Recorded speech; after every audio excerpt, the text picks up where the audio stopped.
तो पहला तो याद करी लईए चतुष्फलकीय छिद्र केवा हता। चतुष्फलकीय छिद्रो એટલે કે ટેટ્રાહેડ્રલ વોઇડ્સ કેવા હતા। આગળના લેક્ચરમાં સ્પષ્ટ રીતે આપણે જણાવેલું જ છે। ટી છિદ્રો ને જો આપણે દર્શાવવા હોય તો આવી રીતે આપણે દર્શાવી શકીએ। અહીંયા તમને યાદ આવી ગયું હશે કે ટી છિદ્રો એવી રીતે રચાશે જ્યારે તેના સમતલની અંદર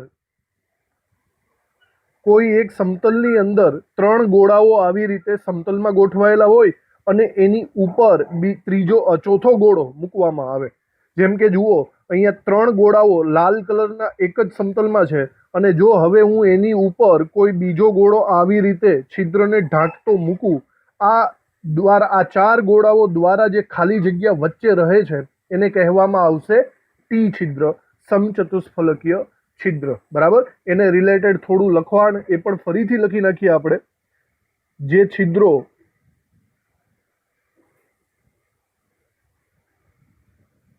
આ ચાર ગોળાથી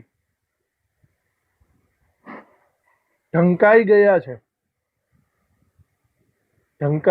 ગયા છે એટલે કે બરાબર રીતે નોંધ કરીએ।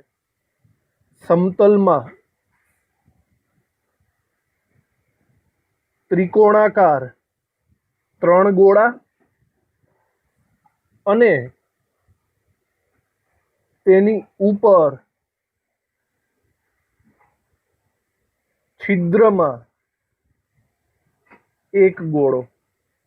આ ટોટલ ચાર ગોળાઓથી જે છિદ્ર જે જગ્યા ઢંકાઈ ગઈ છે તેને આપણે ચતુષ્ફલકીય છિદ્ર અથવા તો ટી છિદ્ર તરીકે ઓળખવાનું છે। બરાબર, તો આ થઈ ગઈ વ્યાખ્યા ચતુષ્ફલકીય છિદ્રની। આ સિચ્યુએશન આપણે ઓલરેડી દોરેલી જ છે, ફરીથી આપણે લખશું કારણ કે આપણે આજે આની ચર્ચા કરવાના છીએ। સેકન્ડ આપણે જોયું હતું અષ્ટફલકીય છિદ્ર। અષ્ટફલકીય છિદ્ર, અષ્ટફલકીય છિદ્રને ઓક્ટાહેડ્રલ વોઇડ એટલે કે આપણે ઓ છિદ્ર તરીકે પણ ઓળખશું। તો યાદ કરીએ આ કેવું હતું। જુઓ બરાબર આકૃતિમાં અહીંયા અષ્ટફલકીય છિદ્રો બે અલગ અલગ એંગલથી તમે જોઈ શકો છો। મેં તમને આગળ પણ સમજાવેલું હતું, ફરીથી સાંભળો। પહેલી રીત તો એ છે કે તમે એવું વિચારો કે તમે એક સમતલમાં આવી રીતે ત્રિકોણાકારે ગોળાઓ ગોઠવેલા છે, બરાબર, અને હવે એની ઉપરના સમતલમાં ઊંધા ત્રિકોણાકારે બીજા ત્રણ ગોળાઓ ગોઠવેલા હોય આવી રીતે। આના દ્વારા જે છિદ્ર રચાય છે, આના દ્વારા આવું સ્ટાર વાળું જે છિદ્ર રચાય છે, બરાબર, આ છિદ્ર, આને આપણે નામ આપ્યું હતું ઓક્ટાહેડ્રલ છિદ્ર। તો ઓક્ટાહેડ્રલ છિદ્રને ઓળખવાની વાત એવી છે કે નીચે સમતલમાં ત્રિકોણાકાર ત્રણ ગોળા અને ઉપરની સાઈડ ઊંધા ત્રણ ગોળા। ઓકે, આ સિવાય બીજી એક રીતે પણ આપણે વિચારી શકીએ છીએ। બીજી એક રીતે એવી રીતે વિચારો કે દાખલા તરીકે એક ગોળો અહીંયા આવેલો છે, એની ઉપરની સાઈડ ચાર ગોળા ચોરસમાં ગોઠવાયેલા છે અને હજી એની ઉપરની સાઈડ એક ગોળો આવી રીતે ગોઠવાયેલો છે, બરાબર। તો ફરીથી જુઓ, એક ગોળો આ બ્લુ કલરનો એકદમ નીચે છે, એની ઉપર આવી રીતે હું ચાર ગોળા ગોઠવી દઉં અને એની પણ ઉપર હું બ્લુ કલર ગોઠવી દઉં આ રીતના। આ જે સિચ્યુએશન થઈ એને પણ મતલબ આ સિચ્યુએશન અને આ એક જ છે।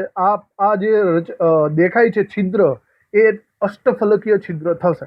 આ 3D આકૃતિમાં પણ તમે આવી જ રીતના સ્પષ્ટ જોઈ શકો છો। જુઓ, નીચેનો એક ગોળો છે, આ સમતલના ચાર ગોળાઓ છે ને, અને એક આ ઉપરનો ગોળો છે। આવી રીતે સમજી શકાય છે, બરાબર। અથવા તો જો બીજા એંગલથી જુઓ તો જુઓ આ બાજુ ત્રિકોણ આવી રીતે છે અને પાછળની સાઈડ ત્રિકોણ ઊંધો આપેલો છે। તો થિંકિંગના હિસાબે બંને રીતે અષ્ટફલકીય છિદ્રો આપણે આવી રીતે જોઈ શકીએ છીએ, જે આપણે અહીંયા લખેલા જ છે। ઓકે, એમાં પણ આપણે લખી નાખીએ કે અહીંયા બંને સિચ્યુએશન વાઇઝ લખીએ તો સમતલમાં ત્રિકોણાકાર ત્રણ ગોળાઓ અને તેની ઉપર ઊંધા ત્રિકોણાકાર ત્રણ ગોળાઓ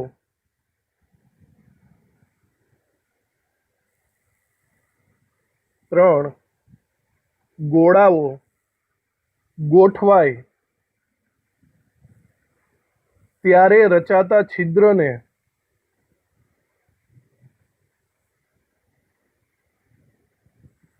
ઓ છિદ્ર કહે છે. બરાબર. આને રિલેટેડ આકૃતિ આ છે, ઊંધા ત્રણ અને સીધા ત્રણ, એને રિલેટેડ આકૃતિ આપણે અહીંયા ગોઠવી દઈએ બરાબર રીતે. આ સિવાય આપણે બીજી સિચ્યુએશન પણ અહીંયા મેં હમણાં કીધી એ પ્રમાણે હું તમને કહી શકું છું. એ સિચ્યુએશન આની છે. બરાબર. એમાં એમ કહીએ કે સમતલમાં ચાર ગોળાઓ ચોરસ આકારે ગોઠવાય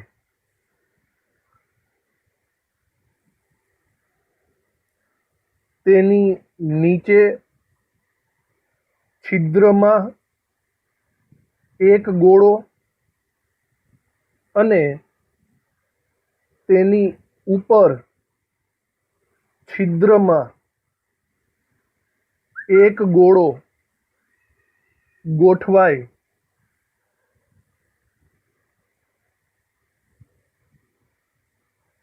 ત્યારે રચાતા છિદ્રને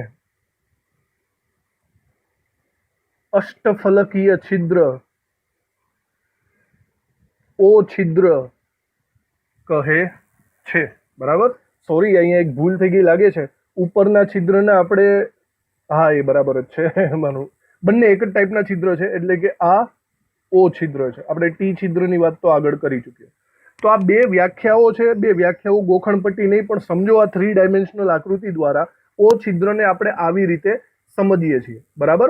હવે આપણે આની વાત આગળ વધારીએ ઓ છિદ્ર અને ટી છિદ્રની. ઓકે, આગળ આપણે વાત કરીએ ઓ છિદ્ર અને ટી છિદ્રની. એક અગત્યની વાત આપણે લખી નાખીએ નવા મુદ્દામાં. કોઈ પણ એકમ કોષમાં ટી છિદ્રોની સંખ્યા કેટલી હોય અને ઓ છિદ્રોની સંખ્યા કેટલી હોય. ચલો, તો હવે ખબર પડી જ ગઈ હશે. ટી છિદ્ર એટલે સમચતુષ્ફલકીય, ઓ છિદ્ર એટલે અષ્ટફલકીય છિદ્ર. હવે વારંવાર હું ટી અને ઓ એવું જ નામ લઈશ, બરાબર ધ્યાનમાં લ્યો. બરાબર. તો હવે તમે સમજો કે કોઈ પણ એકમ કોષમાં સમચતુષ્ફલકીય છિદ્રોની સંખ્યા કેટલી હોય. સમચતુષ્ફલકીય છિદ્રોની સંખ્યા હંમેશા એકમ કોષના પરમાણુથી ડબલ હોય, બમણી હોય. આ આપણે હમણાં સાબિત પણ કરશું. ટી છિદ્રોની સંખ્યા એકમ કોષના પરમાણુથી હંમેશા ડબલ હોય. આનો મતલબ તમને અહીંયા ફરીથી સમજાવી દઉં છું. બરાબર. આનો મતલબ એમ થશે કે જો દાખલા તરીકે હું એફસીસીની વાત કરું, તો એફસીસીમાં કેટલા પરમાણુઓ હોય છે? 4 પરમાણુ હોય ને. એફસીસીમાં 4 પરમાણુ હોય, પણ જો આની અંદર હું ટી છિદ્રો ગણવા જાઉં તો આપણે ટી છિદ્રો અહીંયા જોઈ લ્યો, પરમાણુથી કેવા થશે?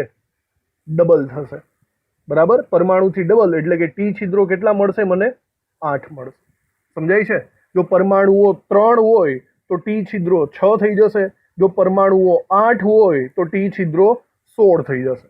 સમજાય છે વાતમાં? તો ટી છિદ્રોની સંખ્યા હંમેશા ડબલ હોય. હવે આવું કેમ હોય એ આપણે સાબિત કરવાનું. બરાબર. તો અત્યારે આપણી નોટબુકમાં આવું લખાણ કરી લઈએ. આના બાદ આપણે બીજી વાત લખીએ. ઓ છિદ્રોની સંખ્યા કેટલી હોય? અષ્ટફલકીય છિદ્રોની સંખ્યા એ એકમ કોષના પરમાણુ જેટલી જ હોય, સેમ ટુ સેમ એટલી જ હોય. બરાબર. દાખલા તરીકે દાખલા તરીકે એફસીસીમાં 4 પરમાણુ છે, તો એની અંદર અષ્ટફલકીય એટલે કે ઓ છિદ્રો જો હું ગણવા જાઉં ને તો મને એમાં પાછા ઓ છિદ્રો 4 જ મળશે. તો સેમ ટુ સેમ જેટલા પરમાણુ હોય એટલા જ અષ્ટફલકીય છિદ્રો હોય. જો પરમાણુ 5 હશે તો અષ્ટફલકીય છિદ્રો પણ કેટલા હશે? 5 જ હશે. ઓકે, તો આ એની સંખ્યા રિલેટેડ વાત થઈ ગઈ, જેના આધારે આપણે આગળ દાખલાઓ પણ ગણવાના છે. તો આ બે વસ્તુઓ આપણે બરાબર રીતે નોંધ કરી લો. આગળ આપણે થોડું લખાણ લખીએ છીએ મુદ્દા વાઇઝ, જે આપણા માટે અગત્યનું રહેશે. આગળ આપણે વાત કરીએ નવા ટોપિકમાં. અહીંયા ટી છિદ્રો કદમાં નાના હોય છે અને ઓ છિદ્રો કદમાં મોટા હોય છે. આ વસ્તુ તો સમજાઈ ગઈ હશે, બરાબર. જો તમે કોઈ 4 પરમાણુઓ લેશો તો 4 પરમાણુઓમાં ઓ છિદ્ર કેટલા થશે? ઓ છિદ્ર 4, અને એની સામે ટી છિદ્ર કેટલા થશે? 8. તો ઓબ્વિયસલી સીધી વાત છે, આ વધારે પડતા સમાય છે, વધારે પડતા છિદ્ર છે, એટલે કે આ નાની સાઈઝ ધરાવે છે. આ નાની સાઈઝ ધરાવે છે અને આ કેવી છે? મોટી સાઈઝ ધરાવે. તો અષ્ટફલકીય છિદ્રો એ મોટા હોય છે સાઈઝમાં, અને ચતુષ્ફલકીય છિદ્રો સાઈઝમાં કેવા હોય છે? નાના હોય છે. બરાબર. આ રિલેટેડ મતલબ આ એની સમજૂતી થઈ ગઈ એવું તમે જાણી લો. બરાબર. આને અલગ રીતે આપણે સાઈડમાં દર્શાવી દો તો સારું રહેશે. હવે આને જ અલગથી વાત કરીએ. અંદર કોઈ પણ આયનીય સ્ફટિક રચના લેવામાં આવે, આયનીય સ્ફટિક રચના લઈએ તો હંમેશા ઋણ આયનો એટલે કે નેગેટિવ એ કદમાં મોટા હોય છે. ઋણ આયનો હંમેશા કદમાં મોટા હોય છે અને ધન આયનો કદમાં નાના હોય છે. બરાબર. આ તો આપણને ખબર જ છે, 11મા ધોરણમાં આવે. ઋણ આયનોની સાઈઝ એની ત્રિજ્યા મોટી હોય છે અને ધન આયનો નાના હોય છે. તો આવી રીતે આ બંનેથી આયનીય સંયોજન બનતા હોય છે.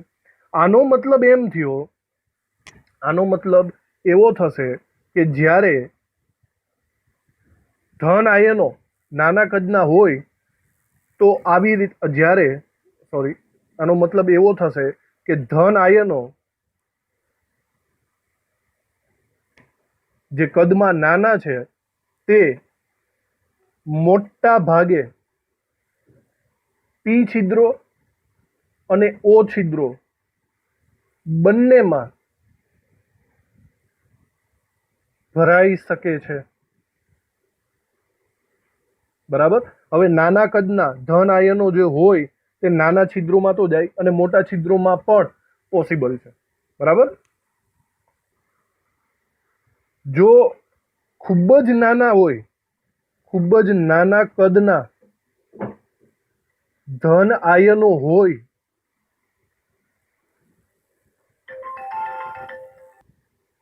બરાબર, જો ખૂબ જ નાના કદના ધન આયનો હોય તો તેઓ પી છિદ્રોમાં ભરાશે. એકદમ નાની સાઈઝ હોય તો નાની સાઈઝમાં ટી છિદ્રોમાં ભરાઈ જશે. અને જો થોડા મોટા કદના હોય, થોડા મોટા કદના ધન આયનો હોય, તો મોટા કદના ધન આયન હોય તો એ નાના નાના ટીમાં તો નહીં જ ભરાઈ શકે. તો તેઓ ઓ છિદ્રોમાં ભરાશે. તો આ એક અગત્યની વાત. બંનેની સાઈઝ અલગ અલગ છે. ટી છિદ્ર સાઈઝમાં નાના છે તો એમાં સમાતા હશે એવા ધન આયન એની અંદર જશે. ઓ છિદ્ર થોડાક સાઈઝમાં મોટા છે, એમાં સમાય એવા ધન આયનો એમાં જશે. ઓવરઓલ છિદ્રોની અંદર ઓનલી ધન આયનો જ જશે. ઋણ આયનો એમાં મોટી સાઈઝના જશે નહીં. ઓકે. હવે આના ઉપરથી આપણે આગળના ટોપિક લઈએ, જે આપણા માટે મેઇન ટોપિક રહેશે, ટી છિદ્રોના સ્થાન. બરાબર? એટલે કે સમચતુષ્ફલકીય છિદ્રો ક્યાં આવેલા છે. તમે જુઓ છો આ એક આકૃતિ, આ આકૃતિ આપણે બધાએ દોરવાની છે, બધાએ.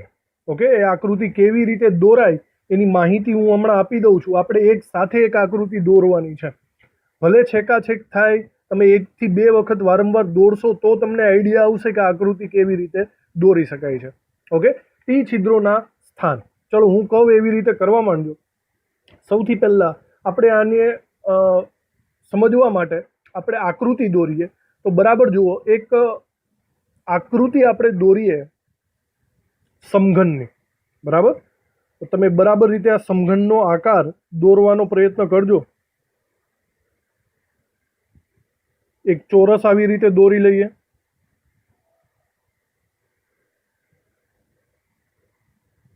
ઓકે, પાછળની સાઈડ બીજો એક ચોરસ દોરી લઈએ.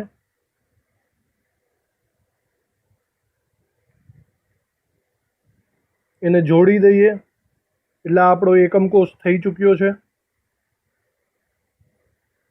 સમજ પડી? હવે એક કામ કરો, આ છે ને એકમ કોષ, આપણે એવું ધારી લઈએ કે આ એકમ કોષ એફસીસી નો છે. બરાબર? કેનો છે? એફસીસી નો. હવે એફસીસી નો એકમ કોષ હોય તો તમને ખબર હોવી જોઈએ કે એની અંદર ગોળાઓ ક્યાં ક્યાં આવે. વિચારો, એના 8 ખૂણાઓ ઉપર. સમજાય છે? 8 ખૂણાઓ ઉપર, અને એના ફલકમાં, ફલકના મધ્યમાં. ફલક એટલે દિવાલ, સમજ પડે છે ને? આવી રીતે એક આગળ એક પાછળ.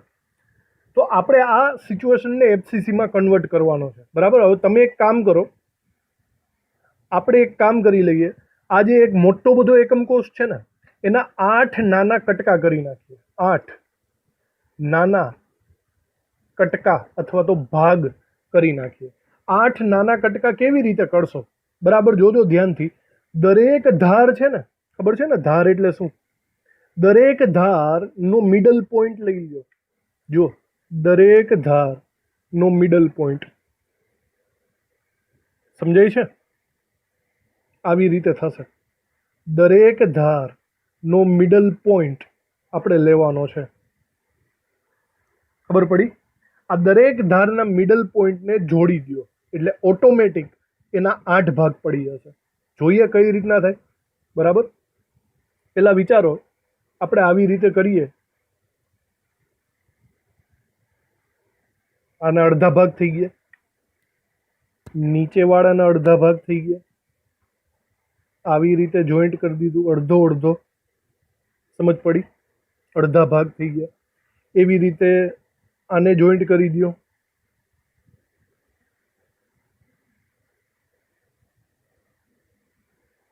બરાબર? એવી રીતે આ ત્રાસો છે એને જોઈન્ટ કરી દો.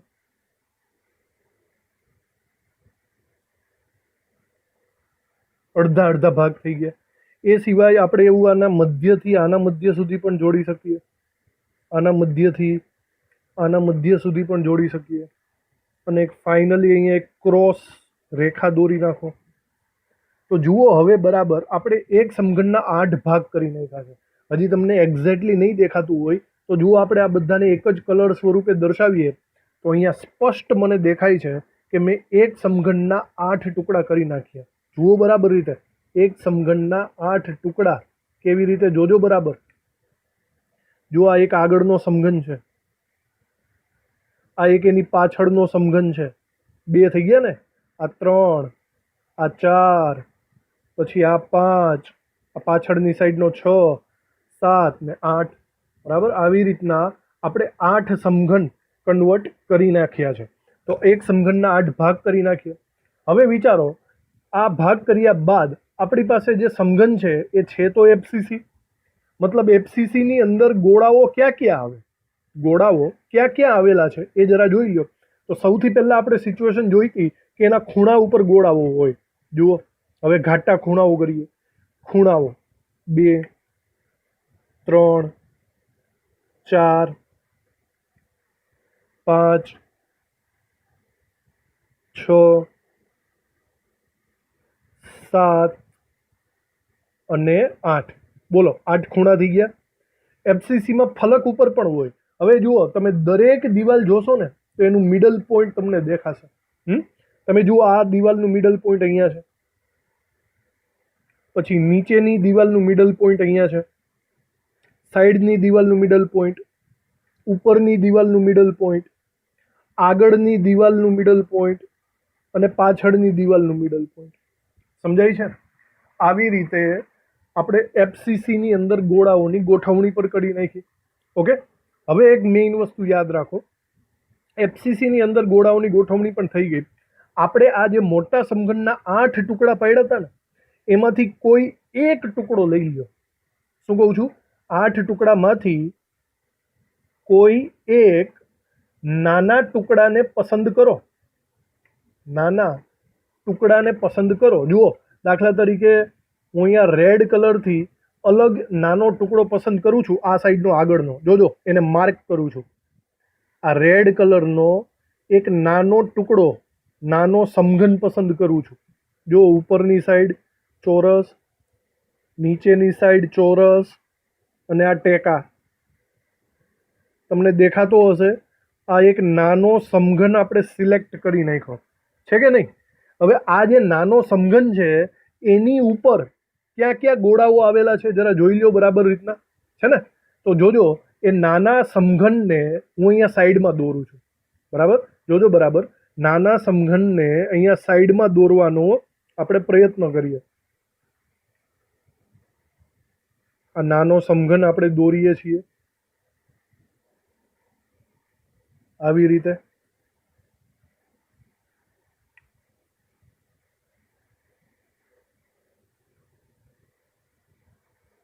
સમજાઈ ગયું?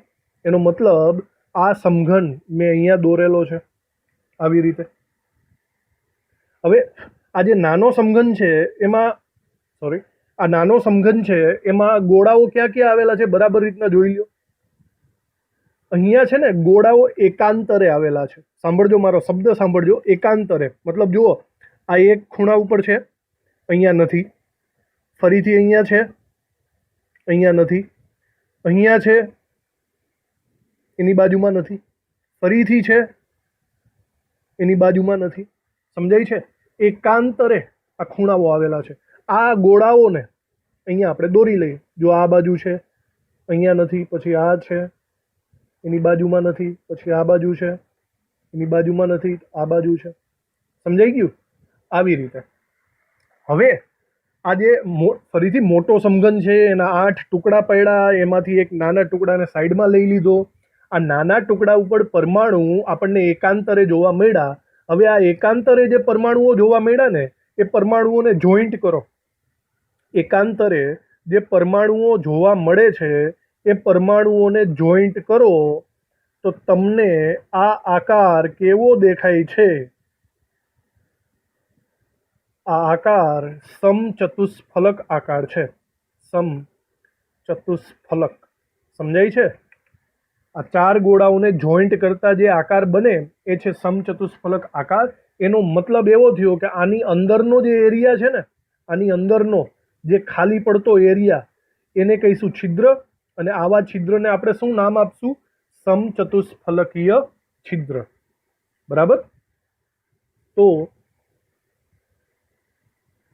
સમચતુષ્ફલક આકાર ઉપરથી એનું નામ પડશે સમચતુષ્ફલકીય છિદ્ર. તો બહુ ઇમ્પોર્ટન્ટ વસ્તુ છે આ. તમે આ ડ્રો કરવાની છે. આ બરાબર મેં જેવી રીતે સમજાવી એવી રીતે જો તમે દોરશો તો તમને વધારે પડતો આઈડિયા આવશે. હવે આને રિલેટેડ બધું લખાણ કરી લઈએ. જેટલું મેં અત્યારે સમજાવ્યું છે એ બધું આપણે અહીંયા લખી નાખીએ. તો લખાણ આપણે ચાલુ કરીએ. આપણે કોઈ એફસીસી એકમ કોષ લઈએ. સૌથી પહેલાં કોઈ એક એફસીસી એકમ કોષ લઈ લેવાનો છે. ત્યારબાદ તેને 8 નાના સમઘનમાં વિભાજિત કરીએ. 8 નાના સમઘનમાં વિભાજિત કરવાનો છે. ચલો, એને 8 સમઘનમાં વિભાજિત કરી દીધો. બરાબર? એ કેવી રીતે કરાય એ મેં આગળ તમને સમજાવી જ દીધું છે.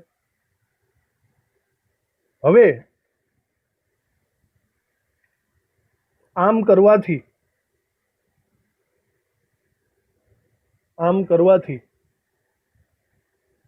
દરેક નાના સમઘનમાં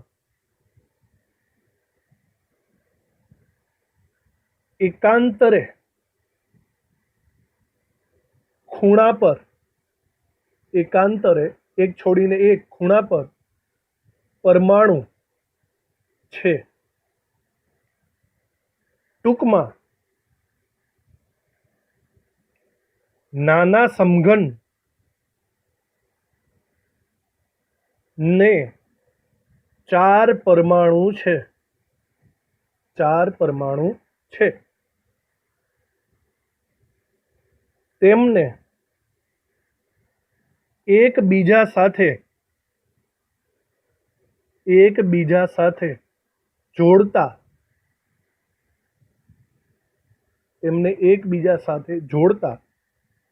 નિયમિત સમચતુષ્ફલક બનશે.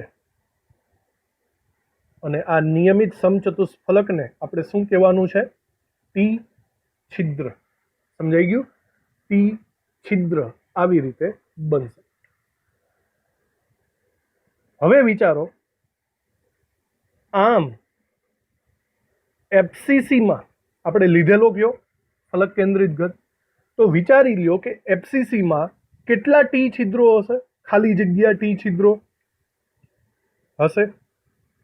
તમે જરા વિચારો, આની અંદર આપણે આખો ફલક કેન્દ્રિત ઘન લીધેલો છે, એના 8 ટુકડા પાડ્યા. 8 ટુકડામાંથી એક ટુકડામાં એક ચતુષ્ફલક છિદ્ર છે, તો ટોટલ ટુકડાઓ કેટલા છે? જો એક આગળ એક પાછળ, એક આગળ એક પાછળ, ટોટલ 8 ટુકડાઓ છે. એનો મતલબ એક એફસીસી માં ટોટલ કેટલા? 8 છિદ્રો આપણને દેખાશે. 8 ટી છિદ્રો આપણને દેખાશે. બરાબર? તો અહીંયા આપણે વાત લખી નાખીએ. આમ એફસીસીમાં ટોટલ કેટલા? 8 ટી છિદ્રો આપણને જોવા મળશે. હવે તમે વિચારો, એફસીસીમાં પરમાણુ કેટલા હોય? ફલક કેન્દ્રિત ઘનમાં પ્રતિ એકમ કોષ કેટલા પરમાણુ હોય? પ્રતિ એકમ કોષ આપણને ખબર છે 4 પરમાણુ હોય છે. હવે 4 પરમાણુ હોય એની સામે ટી છિદ્રો કેટલા મળ્યા આપણને? 8 ટી છિદ્રો હોય છે. બરાબર? આના ઉપરથી સાબિત થાય છે કે એકમ કોષમાં માટે એવું સાબિત આપણે અહીંયા થઈ જાય છે કે એકમ કોષ ના પરમાણુ જેટલા હોય એના કરતા ટી છિદ્રો બમણા હોય છે, જે આગળ આપણે દર્શાવી દીધેલું છે ને અહીંયા આપણે એની સાબિતી મળી ગઈ છે. તો આવી રીતે યાદ રાખવું. એફસીસી દ્વારા આપણે સમજી ગયા કે જેટલા પણ પરમાણુ હોય પ્રતિ એકમ કોષ તેનાથી ડબલ આપણને ટી છિદ્રો મળવાના છે. તો આ એક પ્રથમ થિયરી પૂરી કરી ટી છિદ્રોના સ્થાન. ક્લિયર? ઓકે, હવે આપણે જોવાનું છે અષ્ટફલકીય ઓ છિદ્રોના સ્થાન. ટી છિદ્રોના સ્થાન તો જોઈ લીધા, જે સાઇઝમાં નાના હતા. હવે ઓ છિદ્રોના સ્થાન જોવાના છે. ઓ છિદ્રોના સ્થાન જોવા માટે ફરીથી આપણે એક એફસીસી એકમ કોષ લઈશું, એના 8 નાના નાના ભાગ પાડશું. બરાબર? જેવી રીતના આગળ હતું એવી જ રીતના. તો આપણે ફટાફટ જે આગળ આકૃતિ દોરી હતી એ ફરીથી દોરવાની છે. હવે તમને ફાવી જવી જોઈએ. બરાબર? તો ચલો દોરવા માંડજો. આગળ જે આકૃતિ દોરેલી હતી એના જેવી સૌથી પહેલા એક મોટો એકમ કોષ દોરી નાખવાનો તમારે.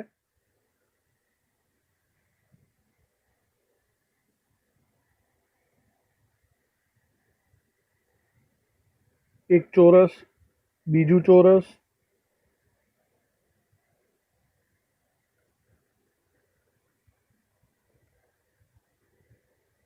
આ થઈ ગયો આપણો મોટો એકમ કોષ. ધારો કે આ એફસીસી છે. બરાબર? હવે એક કામ કરીએ, એફસીસી છે તો આના 8 ખૂણા પાડી દઈએ. 8 ખૂણા એવી રીતે પાડજો કે જેથી તે મિડલમાંથી, પ્રત્યેક ધારના મિડલમાંથી પડે એવી રીતે ટ્રાય કરવી. બરાબર? તો જુઓ, પહેલા આ ધારના મિડલમાંથી લીટી દોરી દે સામેની સાઈડ બાજુ, અહીંથી સામેની સાઈડ બાજુ, સામેની સાઈડ બાજુ, દરેક ધારના મિડલને તમારે પકડવાનું છે. આ મિડલથી સામેનું મિડલ. આકૃતિ દોરવાની બરાબર પ્રેક્ટિસ કરી રાખજો. જેટલું જાતે દોરશો એટલું વધારે તમને ખ્યાલ આવશે. વિડીયોને પોઝ કરીને પણ આકૃતિ દોરવાનો પ્રયત્ન કરવો તમારે. આવી રીતે થઈ ગયું. હજી સામેના મિડલ છેડાઓને જોડવાના છે અને વચ્ચેથી આ ક્રોસ લીટી ભૂલતા નહીં. વચ્ચેથી આ ક્રોસ લીટી. આવી રીતે સંપૂર્ણ એક એકમ કોષના આપણે 8 ભાગ પાડી દીધેલા છે. બરાબર. હવે વિચારજો, આ ફલક કેન્દ્રિત ઘન છે. ફરીથી તો ફલક કેન્દ્રિત ઘનમાં પરમાણુઓ ક્યાં ક્યાં ગોઠવાયેલા હોય? ફલક કેન્દ્રિત ઘનમાં જો પરમાણુઓની વાત કરું તો ખૂણાઓ ઉપર ગોઠવાયેલા હશે. ચલો સૌથી પહેલા તો 8 ખૂણાઓને કલર કરી દો. 8 ખૂણા થઈ ગયા. બરાબર. ત્યારબાદ બીજું ફલકના કેન્દ્ર ઉપર હોય. ફલક એટલે કે દિવાલનું મિડલ આ રહ્યું. ઉપરની દિવાલનું મિડલ, નીચેની દિવાલનું મિડલ, સાઈડની દિવાલ, આગળની દિવાલ અહીંયા છે અને પાછળની દિવાલ અહીંયા છે. ઓકે, તો આ વસ્તુ થઈ ગઈ. હવે જાણવા જેવી વાત એ છે કે ચલો અષ્ટફલકીય છિદ્ર આમાં ક્યાં આવ્યા છે? આપણે એવું બી કીધેલું છે અષ્ટફલકીય છિદ્રો સાઇઝમાં મોટા હોય. બરાબર ને? તો જોજો બરાબર ધ્યાનથી. અષ્ટફલકીય છિદ્ર કઈ બાજુ આવેલા છે એ આપણે જોઈએ. અષ્ટફલકીય છિદ્ર છે ને એના અંતઃસ્થ કેન્દ્ર ઉપર ગોઠવાયેલું હોય. જરા જુઓ, અંતઃસ્થ કેન્દ્ર એકદમ મિડલ પોઈન્ટ ક્યાં આવે? યાદ છે ને? Middle point. આ મિડલ પોઈન્ટ ઉપર અંતઃસ્થ કેન્દ્ર ઉપર અષ્ટફલકીય છિદ્રો હોય. હવે આને કેવી રીતે દર્શાવાય? તો પહેલા જરાક જુઓ, અંતઃસ્થ કેન્દ્ર જ્યાં છે એના સમતલના 4 ગોળાઓને તમે જોઈન્ટ કરો. જો સમતલના 4 ગોળા, બરાબર જોજો, સમતલના 4 ગોળાને હું જોઈન્ટ કરું છું. દેખાય છે? આ સમતલના 4 ગોળાને મેં જોઈન્ટ કર્યા. સમજાણું? સમતલના 4 ગોળા.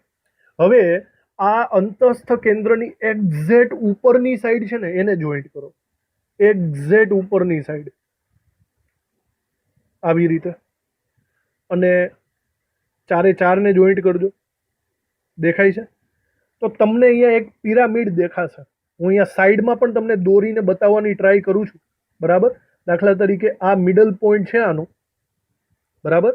તો જુઓ, આ પોઈન્ટ, એના પહેલા તો 4 સમતલ લઈ લઈએ. 4 સમતલ કંઈક આવી રીતે હશે.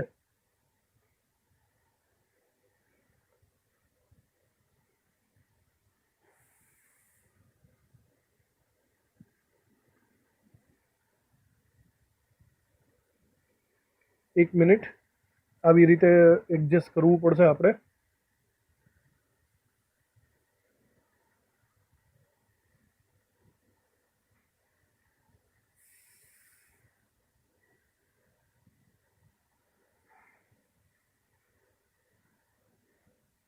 ઓકે, મેં જે અહીંયા સાઈડમાં દર્શાવી છે એ આકૃતિ અહીંયા દોરી બતાવું છું. બરાબર જોજો, મધ્યસ્થ કેન્દ્ર ને આવી રીતના સમતલમાં 4 ગોળાઓથી આપણે દર્શાવી દીધેલા છે. 4 ગોળાઓ આવી રીતે. એક ગોળો, આ બીજો ગોળો, ત્રીજો ગોળો અને ચોથો ગોળો.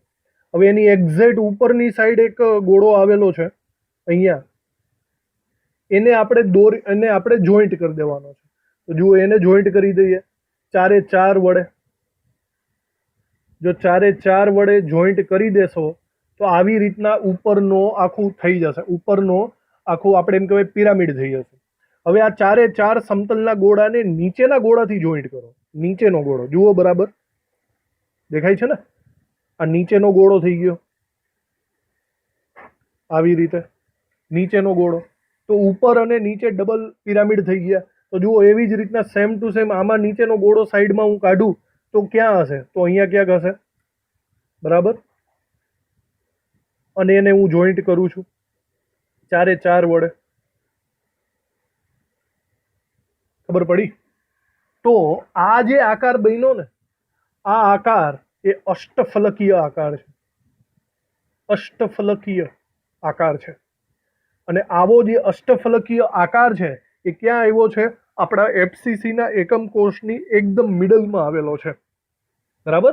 એનો મતલબ આ જે આખો એરિયા થાય છે ને, આ જે આખો એરિયા થાય છે વચ્ચેનો, એ આખો છિદ્ર છે, અને આ છિદ્રને આપણે નામ આપ્યું છે અષ્ટફલકીય છિદ્ર. તમને આ વસ્તુ હવે સમજાઈ ગઈ હશે, અષ્ટફલકીય છિદ્ર. તો એફસીસીમાં એક જ અષ્ટફલકીય છિદ્ર હશે? નહીં, એફસીસીમાં હજી બીજા પણ અષ્ટફલકીય છિદ્રો છે. બરાબર ધ્યાનમાં રાખજો, એફસીસીની અંદર બાકી રહેલા વધારાના અષ્ટફલકીય છિદ્ર ક્યાં છે? એફસીસીની અંદર બાકી રહેલા વધારાના અષ્ટફલકીય છિદ્ર એ પ્રત્યેક ધાર ઉપર આવેલા છે. બરાબર જોજો, પ્રત્યેક ધાર ઉપર, પ્રત્યેક ધાર પર. હવે પ્રત્યેક ધાર ઉપર એટલે ટોટલ વિચારી લો, કોઈ પણ તમે એક ધાર લઈ લેશો, આપણી પાસે ટોટલ 12 ધાર છે. કેટલી છે? 12. પ્રત્યેક ધાર ઉપર તમે વિચારી લો, પહેલા એક ધાર હું અહીંયા લઈ લઉં છું, સમજાય છે? આ એક ધાર હું કંઈક અલગ કલર વડે દર્શાવી દઉં. આ એક ધારને અહીંયા લઈ લઉં છું, તો આ એક ધાર ઉપર આખો અષ્ટફલકીય છિદ્ર આવેલો હશે. કેવી રીતે આવેલો હશે? બરાબર રીતના જોજો.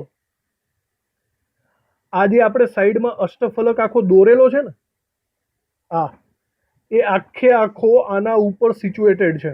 જોજો અહીંયા આખો અહીંયા સિચ્યુએટેડ છે, આવી રીતે. બરાબર. આને બરાબર રીતના હજી સમજવું હોય તો જોઈ લેજો બરાબર. હું પહેલેથી આખી આકૃતિ અહીંયા ફરીથી દર્શાવું છું એફસીસી ને રિલેટેડ. તો જુઓ, મેં ફરીથી એક શું કહેવાય એફસીસી સ્ટ્રક્ચર દર્શાવ્યું છે. એફસીસી છે, એના 8 કટકા કરેલા છે, અષ્ટફલકીય છિદ્ર આ સાઈડમાં આપણને દર્શાવેલું પણ છે. એક અષ્ટફલકીય છિદ્ર તો આપણને મિડલમાં દેખાય જ છે. હવે સમજો બાકીનું અષ્ટફલકીય છિદ્ર કઈ જગ્યાએ હોય. બાકીનું અષ્ટફલકીય છિદ્ર એ દરેક ધારની મધ્યમાં હોય. સાંભળજો, દરેક ધારની મધ્યમાં. હવે તમે ઉપરનું લેયર લઈ લ્યો તો મને અહીંયા 4 ધાર ઉપરની સાઈડ દેખાય છે, 4 ધાર નીચેની સાઈડ, એટલે ટોટલ 12 ધાર તો છે. પહેલા જુઓ કે આ 4 ધારમાં કઈ રીતે હશે. આ અષ્ટફલકીય છિદ્રને હું અહીંયા બેસાડી દઉં, બરાબર. એવી રીતે સેમ ટુ સેમ આ જ અષ્ટફલકીય છિદ્રને હું અહીંયા બી બેસાડી શકું છું,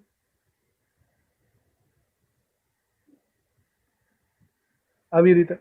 સેમ ટુ સેમ આ જ અષ્ટફલકીય છિદ્રને હું અહીંયા ત્રીજી ધાર ઉપર પણ બેસાડી શકું છું, અને સેમ ટુ સેમ ચોથી ધાર ઉપર પણ બેસાડી શકું છું. ચોથી ધારનું મિડલ ગોતવું પડશે, ક્યાં ગયું? હા, અહીંયા છે. આવી રીતે છે. તો એકચ્યુઅલી આમાં તમને ક્યાંય એટલું બધું આઈડિયા કંઈ ફરક લાગશે નહીં, કારણ કે અહીંયા દેખાતું નથી, કંઈ બહુ ખીચડો થઈ ગયો છે. આ આકૃતિ દોરવાની પણ નથી, પણ બરાબર જુઓ, હું તમને આને એક અલગ રીતના વિઝ્યુઅલાઇઝ કરાવું. તો જુઓ, આ જે સિચ્યુએશન મેં અહીંયા ડ્રો કરી એ બરાબર 3D ડાયમેન્શનમાં જુઓ તો અષ્ટફલકની ઉપર જે આછા 4 દેખાય છે, સમજાય છે?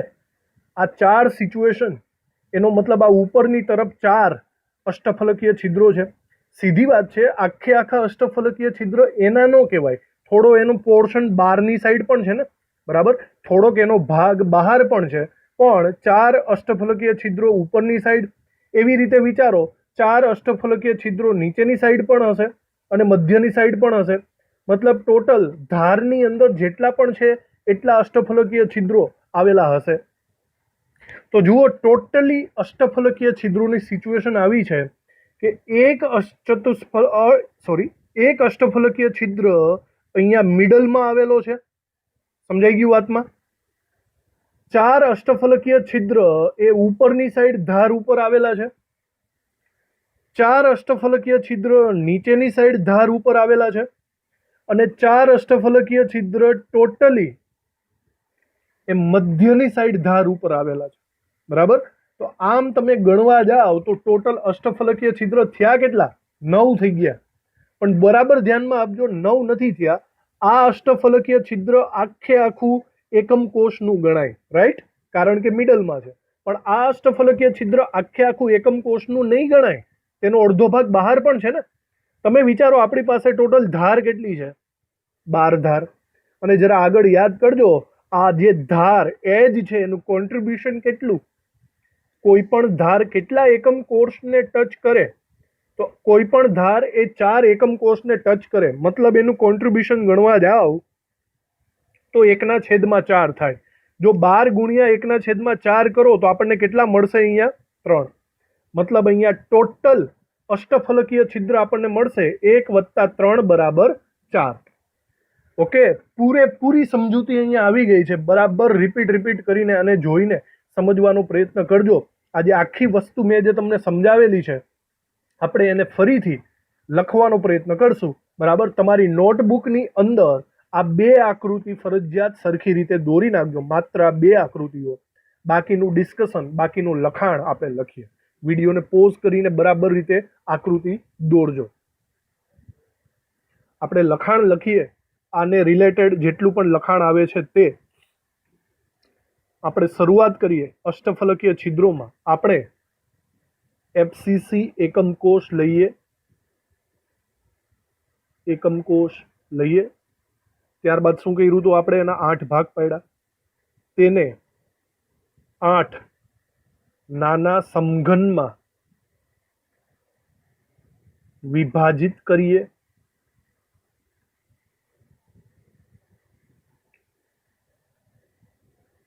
હવે વિભાજિત કર્યા બાદ આપણે જોવાનું છે તેનું અંતઃ કેન્દ્ર, એકદમ મિડલ પોઈન્ટ, તેનું અંતઃ કેન્દ્ર કોઈ પણ પરમાણુથી રોકાયેલું નથી. એના મિડલ પોઈન્ટ, એના અંતઃ કેન્દ્રમાં એક પણ પરમાણુ નથી. એનો મતલબ એ કેવું છે? ખાલી છે. બરાબર, એ એકદમ ખાલી છે. હવે મેઇન વાત, જો બધી જ ફલક એટલે દીવાલ, જો બધી જ ફલકના કેન્દ્રોને જોડવામાં આવે તો અષ્ટફલક આકૃતિ બનશે. બરાબર, જેવી રીતે આગળ મેં સમજાવ્યું હતું, દરેક દિવાલના કેન્દ્રોને જોડો. બરાબર, આ જે આ દિવાલ છે ને, આ દરેક દિવાલના કેન્દ્રોને જોડી દો તો તમને આ જે વચ્ચે જે મળશે એ બનશે અષ્ટફલક આકૃતિ બનશે. આમ અહીંયા લખીએ, માટે એફસીસીમાં એક અષ્ટફલકીય એટલે કે ઓ છિદ્ર અંતઃ કેન્દ્રમાં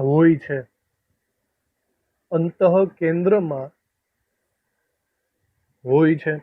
બરાબર, ચલો, એક અષ્ટફલકીય આમાં તો છે જ, હજી બીજી જગ્યાએ પણ છે. ચલો એની વાત લખીએ. આ ઉપરાંત 12 ધારો માની દરેક ધારના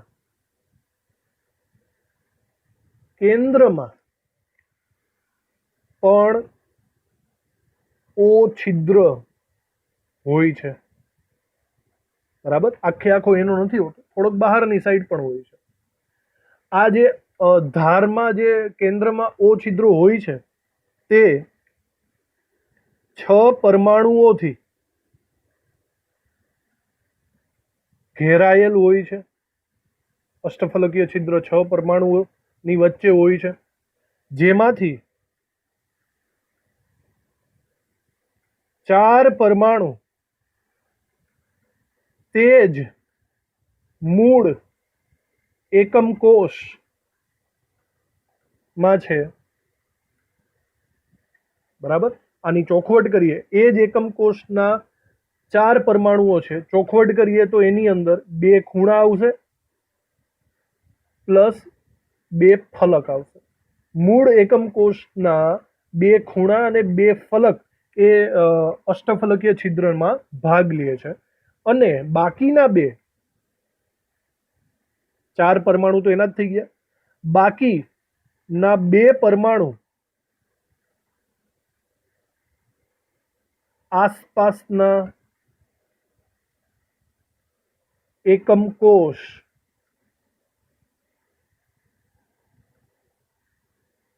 માં હોય છે, આસપાસના એકમ કોષમાં હોય છે. બરાબર. હવે આપણે અહીંયા હજી થોડીક આગળ થોડીક ચોખવટ સહિત લખીએ. હવે દરેક સમઘન ની ધાર 4 એકમ કોષ સાથે વહેંચાયેલી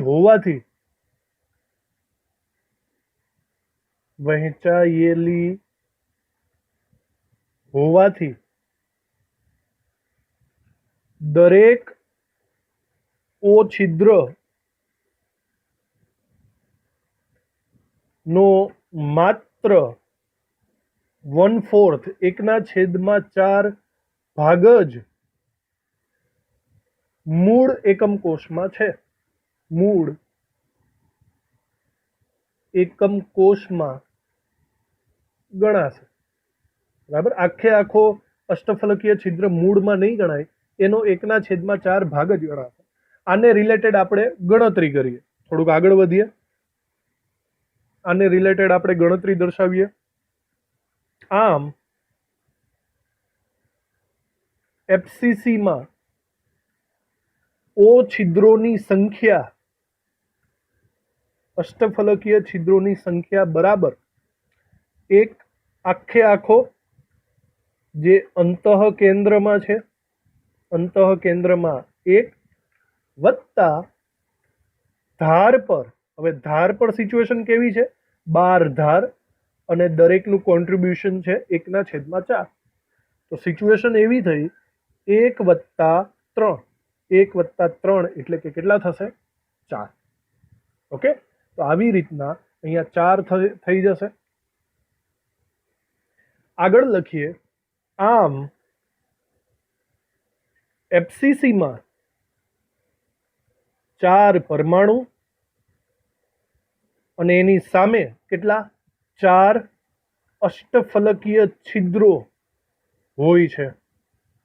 આનો મતલબ એમ થયો, એના ઉપરથી સાબિત થાય છે કે કોઈ પણ એકમ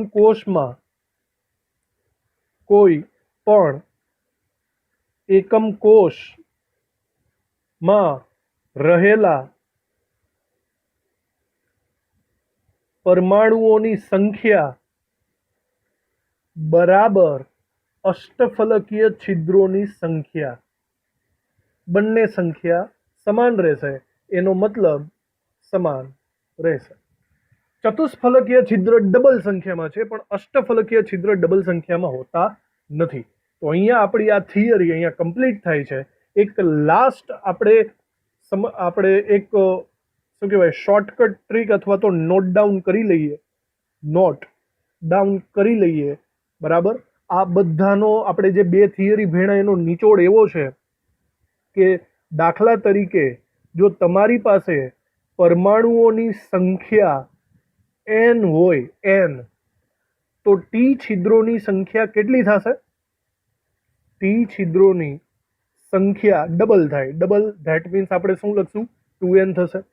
અને એવી જ રીતના અષ્ટફલકીય ઓ છિદ્રોની સંખ્યા કેટલી થશે? અષ્ટફલકીય છિદ્રોની સંખ્યા મૂળ સંખ્યાની જેટલી જ હોય. એટલે આપણે આમાં પણ